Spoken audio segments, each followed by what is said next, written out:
안녕하세요, 신작가입니다. 최근 들어 일본에서 한국과 일본의 영어 실력에 관해서 비교하는 기사가 많이 나오고 있고 한국의 영어 실력이 주목받고 있습니다. 그러면서 왜 일본은 영어를 못하는 것에 대한 자조의 목소리가 들려오고 있습니다. 이 가운데 최근 한국과 일본의 영어 실력에 관한 기사가 주목받고 있습니다. 그 이유가 이 기사의 마무리가 너무도 황당해서입니다. 자기 모순에 빠져있는 일본의 모습을 살펴보겠습니다. 일본 외무성 자료에 따르면 여권을 보유한 일본인은 전체 인구 1억 2,686만 명 가운데 약 2,998만 명으로 발표되고 있습니다. 전체 국민의 23%만이 여권을 가지고 있는 실정입니다.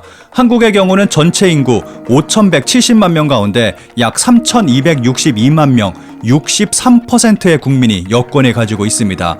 비율로 따지면 일본은 한국의 3분의 1 정도의 수준으로 여권을 가지고 있습니다. 절대 수치로 따져봐도 일본보다 한국이 264만 명 더 많은 수치입니다. 니케이 아시안 리뷰는 많은 일본인들은 집에 혼자 있기를 좋아하는 사람처럼 보인다며 일본의 경제 규모나 인구를 감안할 때 해외에서 유학하는 학생 수, 국제기구에서 일하는 일본인 수는 비교적 적은 편이라고 했고 일본인들은 여권을 보여주는 것만으로도 전 세계 여러 국가에서 따뜻하게 환영받을 수 있지만 해외로 나가는 것에 흥미를 두는 일본인들은 많지 않은 것으로 보인다라는 보도를 내기도 했습니다. 일본인의 경제력에 비교해서 일본인의 여권 소지율은 매우 낮습니다.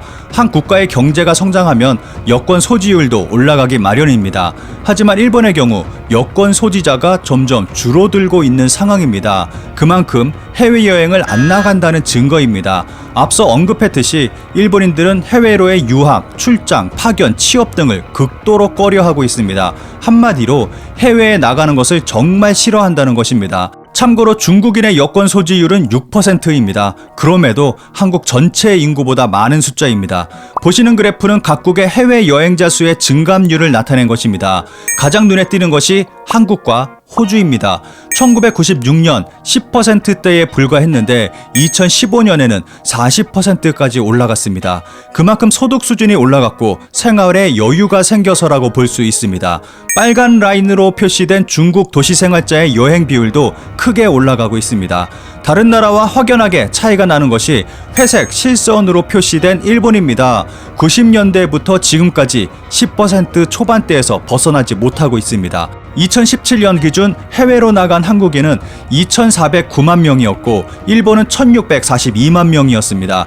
한국이 일본보다 800만 명 많은 숫자입니다. 일본의 이러한 모습은 일본의 경제와 밀접한 관련이 있다고 전문가들은 말합니다. 90년대 초반 버블 경제가 터지고 이후 일본인의 해외여행 증가도 멈춰버렸습니다. 게다가 시간이 지날수록 국민들의 소득은 줄고 지출은 증가하는 상황이 심화되고 있습니다.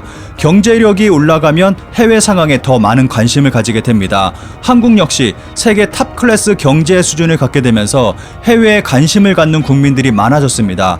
해외 소식을 전하는 한국인 유튜브 채널들이 굉장히 많고 많은 조회수를 기록하는 것만 보더라도 한국인들이 해외에 얼마나 많은 관심을 가지고 있는지를 짐작할 수 있습니다. 반면 일본의 경우 해외에 관심을 갖는 사람이 많지 않습니다. 해외에 가장 많은 관심을 가지고 있는 일본인은 항상 한국만 주목하는 일본의 혐한 세력들이 아닌가 하는 생각도 듭니다. 이런 상황에서 일본 관광청과 관련 단체들은 젊은 층의 아웃바운드 추진 실행 회의를 설립하고 20대들을 상대로 공짜 해외여행을 보내주는 사업을 추진 중에 있습니다. 일본 젊은 층의 해외여행자 수는 날이 갈수록 줄어들고 있는 실정입니다.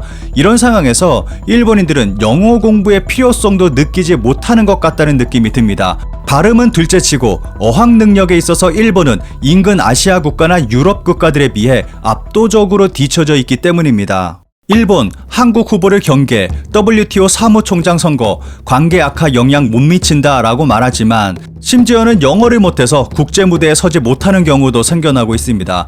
이러한 일본의 영어 교육은 예전부터 악명이 높았던 것 같습니다. 우리 조상님들은 일본의 영어 교육에 불만을 품고 등교 거부까지 한 일도 있었습니다. 시내 보성 고등보통학교 3학년생도 45명은 지난 7일 금요일부터 일제히 등교치 아니한다는데 그 내용을 들은즉 원래 그 학교의 3년급 영어 교사는 일본인 전중용승 씨가 가르치는 터인데 학생 측에서 일본인은 원래 발음이 불량하여 그 발음대로 영어를 배워 가지고는 도저히 세상에 나서서 활용할 수 없으니 다른 조선 사람으로 영어 교사를 변경하여 달라고 요구하였으나 학교 측에서는 말하기를 원래 어학의 발음 같은 것은 그 나라 사람이 아니면 진정한 발음을 할 수 없을 것은 정한 이치라 일본 사람이 가르치던지 조선 사람이 가르치던지 영미인과 같이 발음할 수 없는 것은 패치 못할 일이요. 또 전중용승으로 말하면 일본 제국대학 영문과를 졸업한 사람이라 영문에 대하여 상당한 소양이 있는 사람이라 지금 변환감 변경할 수 없다고 설득하였으나 학생들은 듣지 아니하고 전기와 같이 전부 등교치 않는다더라. 1920년 5월 12일. 정말 재미있는 것은 BTS가 세계 무대를 휩쓸자 일본은 영어만 잘하면 우리도 그 정도는 할 수 있다며 일본의 아이돌 그룹 아라시는 브루노 마스에게 곡을 받아 발표했는데 세계적 망신만 당하는 일도 벌어졌습니다. 이런 가운데 요즘 일본에서 일본을 압도하는 한국의 영어 실력 일한 비교라는 기사가 화제가 되고 있습니다. 기사의 시작은 한국은 반일 감정으로 인해서 무엇이든 일본을 이기려고 기를 쓴다며 그중 그나마 일본을 이기는 것이 영어 실력이라고 시작하고 있습니다. 이 기사가 주목받고 있는 이유는 일본인들을 위로해주는 정말 황당한 결론을 내고 있어서라고 생각합니다. 기사에서는 한국과 일본의 토익 세계 순위에 대해서 말하고 있는데 그 순위를 살펴보겠습니다. 한국의 토익 세계 등수는 17위를 기록하고 있습니다. 반면 중국은 38위, 일본은 43위로 굉장히 낮은 순위를 보여주고 있습니다. 기사의 일부를 살펴보겠습니다. 한국 체류 경험이 있는 사람이라면 일본인의 영어가 서툴다는 이야기는 귀에 딱지가 않도록 들었을 것이다. 일본인에게 맥도날드 발음시키고는 마쿠도 나루도의 발음을 듣고 한국인은 웃으며 기뻐한다. 새로운 서열이 결정된 것에 안심하는 것이다. 한국인의 영어에 대한 집착은 물론 좋은 대학, 고수입의 직장이 요구하고 있기 때문이다. 그러나 다른 의미도 가지고 있다.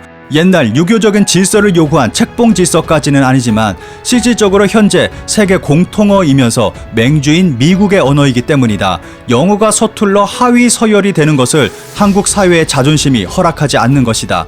대략 내용을 이렇게 전개하고 있습니다. 그런데 결론이 정말 배꼽을 잡게 하고 있습니다. 미국 버락 오바마 전 대통령은 새로운 회고록에서 일본의 하토야마 전 총리에 대해 경직된 일본 정치의 상징, 유쾌하지만 성가신 친구, 지난 10년간 일본을 괴롭혀온 정치의 상징이라며 회고하고 있다. 당시 총리 중 영어 실력이 가장 우수해서 통역을 통하지 않고 오바마와 커뮤니케이션이 가능했던 하토야마 씨다. 그런 그가 상대에게 이런 혹평을 받는다면 역시 외교는 영어의 문제가 아닌 것 같다. 비영어권에서는 세계 제일의 영어 실력을 가진 한국의 강경화 외교부 장관은 꼭 노력해주길 바란다. 라며 정말 생뚱맞게 기사는 마치고 있습니다. 언제는 영어만 잘하면 모든 것을 할 수 있다고 하더니 여기서는 영어는 중요한 것이 아니라고 말하고 있습니다. 기사의 내용은 한국이 아닌 일본 스스로를 이야기한 것 같다는 느낌이 듭니다. 기사에 달린 일본인들의 반응을 짧게 살펴보겠습니다. 이것저것 적대시해오는 조선과 싸늘한 시선의 일본, 같은 유교 문화권이라고 하지만 유교는 훌륭한 학문이고 진지하게 유교의 가르침을 공부하고 있다면 그런 생각을 가진다라는 될 수 없다. 근본적으로 속국일 수밖에 없는 역사에 삐뚤어진 근성으로 정신이 뒤틀린 안타까운 나라일 뿐이다. 영어 실력을 말하자면 한자를 모두 기호 조합만으로 아무런 의미가 없는 한글로 했을 뿐 말에도 글씨에도 무게도 없기 때문에 받아들이기는 빠를 것이다. 자동 번역이 발전하는 가운데 그것도 어디까지 의미를 둘 수 있을지 모르겠다. 과거 서구 문명이 아시아로 들어오는 과정에서 영어를 자국어로 번역하는 능력이 떨어졌던 나라는 일반인들도 영어를 익힐 수밖에 없었다. 반면 일본은 영어를 일본어로 번역하는 능력이 뛰어나서 일반인들도 영어를 익힐 필요성이 낮았다. 예전에 TV에서 봤던 내용이에요. 일본의 토익 평균점이 낮은 것은 유명합니다만 수험자 수가 타국의 몇 배, 몇십 배나 많은 것은 별로 알려져 있지 않습니다. 다른 나라는 영어 실력이 취직이나 승급 등에 필요하고 열심히 공부한 사람만 받는 데 비해 일본은 학생이 주로 응시하고 있기 때문에 실력이 떨어지는 사람이 평균 점수를 내리고 있습니다. 덧붙여 탑 10%의 평균은 나라별 차가 별로 나지 않습니다. 추가로 말하면 제가 아는 원어민들은 한국인의 영어는 사투리가 너무 심해서 이해하기 어렵다고 입을 모으고 있어요. 이것은 중세부터 근세까지 일본의 조선통치사가 왔을 때 일본 지도층의 한문 실력이 낮음을 야만의 증거로 폄하하며 교도해야 한다고 기록한 통신사들의 일기와 보고서 등에서도 엿볼 수 있다. 일본은 속국이 아니기 때문에 외래어 이해에는 일본어만으로 충분하니까. 하지만 지금 일본인은 한자를 읽고 쓸 수 있지만 한국인은 읽고 쓸 수 없기 때문에 과거의 문장을 읽을 수 없잖아. 토익 부정응시가 기승을 부리는 나라가 잘난 척하는 거 아니다. 뭐 일본의 상황도 좋다고는 말할 수 없지만.